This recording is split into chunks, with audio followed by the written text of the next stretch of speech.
Hi, and welcome back. When we left, we were speaking of the costs of what oil drilling offshore actually amounts to, both economically and um, environmentally. So we're actually going to take a step back and talk about a couple things that I sort of left out.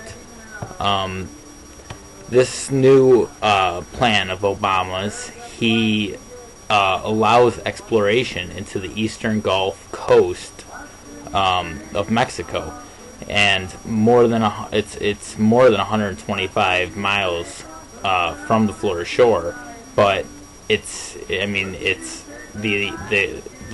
area itself is an extreme amount of land.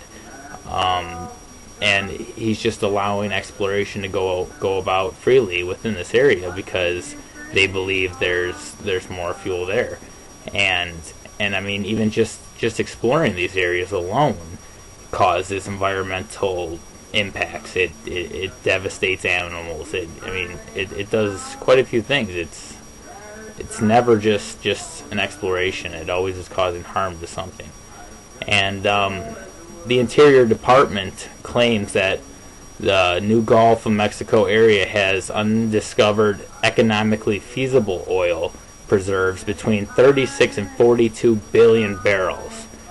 And, that may sound like an extreme amount of oil, but in reality, if we even keep this oil in America alone, that oil will only last us about 5 years.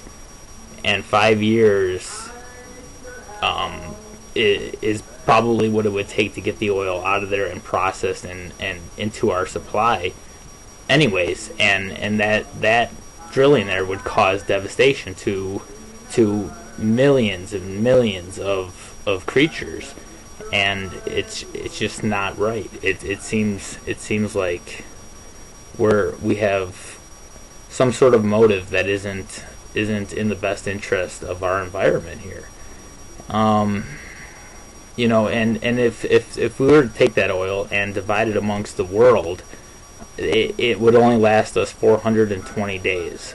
So basically, a year and 60, 70 days. It's really not worth going into there and doing this. Obama opposes drilling the Arctic National Wildlife Refuge. I know we kind of stated that before. He says it would irreversibly damage a protected national wildlife refuge without creating sufficient oil supplies. So, I mean, basically he understands the concept of going into an area and drilling, and it's going to cause complete devastation. And I don't understand why he feels that these other areas of our country should. I mean, whether they're in the water or they're on land, it's still infecting the complete environment, and it's causing destruction. He likes to go into it and say offshore drilling would help bring down gas prices, and maybe it would do that, but by the time it did that we wouldn't see that for a couple of years, and then it's only going to last, a few years, and then we're going to need to become dependent upon another source once again. It's not worth it. I spoke of the beluga whale being one of the animals, being hurt from here. The list goes on and on and on, but it ranges from the leatherback sea turtle, the loggerhead sea turtle. I mean, just tons of turtles. The eastern narrow-mouthed toad, the eastern ribbon snake, the green sea turtle, redback salamander, spotted turtle. It's so many creatures. I mean, the Atlantic right whale, finback whale, the harbor seal, humpback whale, and a humpback whale is on the endangered species list as well. It's with drilling here, it just seems that we're going to impact the environment too much for this to even be beneficial in any means. And I know that, I've read into what other people have kind of thought upon this issue too as well, and I mean, people have had similar beliefs and different ones, but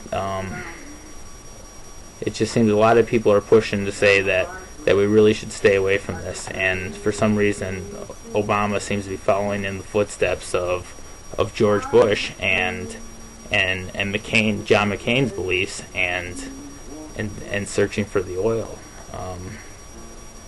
Well, we're gonna stop there on that subject and kind of go on to talk about the alternative energy sources, because with every question, every problem, we like to try to look for a solution. So first off, we want to talk about who killed the electric car. This was a documentary done in 2006. Basically, I'm going to read over a little bit of the plot summary of it so you get an understanding. In 1996, electric cars began to appear on roads all over California. They were quiet and fast, produced no exhaust, and ran without gasoline. 10 years later, these cars were destroyed. Very, very simply there, they basically summarize the whole thing up. I mean, it's these cars were on the road and they were there to better our environment, and GM was responsible for their complete destruction. A little bit more look into the story. The documentary investigates the death and resurrection of the electric car, as well as the role of renewable energy and sustainable living in our country's future. I mean, this documentary really attacks some important issues when looking at the environment. As a result of their development of a solar-powered vehicle for a competition, General Motors decided in the late 1980s to develop a fully functional and affordable electric-powered car. The resulting vehicles were high-powered, zero-emission, but could only run for approximately 100 miles on a charge. But that is sufficient for most day-to-day driving from where anybody's at. 100 miles without needing an extra charge. I mean, that's a pretty long distance. But then it went on to discuss how California became aware of global warming, and the state regulators passed the zero-emission vehicle mandate, and that was done in 1990. And it required all automakers to offer for sale in the state zero-emission vehicles. And this alone put on so much pressure politically. I mean, big corporations, car corporations, did not want to do this. They did not want to have to be forced to put zero emissions on a vehicle. This meant, spending money on research, spending money on just designing the vehicle, going through the testing of it, and it costs a lot of money to do it, and they just didn't feel the need to. They were spending their time and their efforts in designing more luxurious cars, cars that looked different and more interesting to the public, and this is what their time was spent doing. They never thought to waste money to even try to take away or increase mileage until actually forced to by California. But so this electric car was promising technology at the time.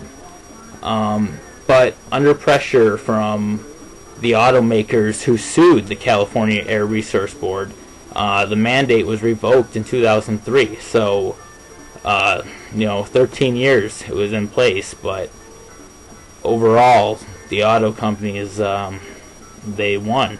And despite leases, who at the time they didn't offer this car for sale, but they allowed you to lease it out to test drive it. Despite these people who loved their electric vehicles, all the automakers repossessed their electric vehicles, and they refused to release or sell the vehicles even to the existing users.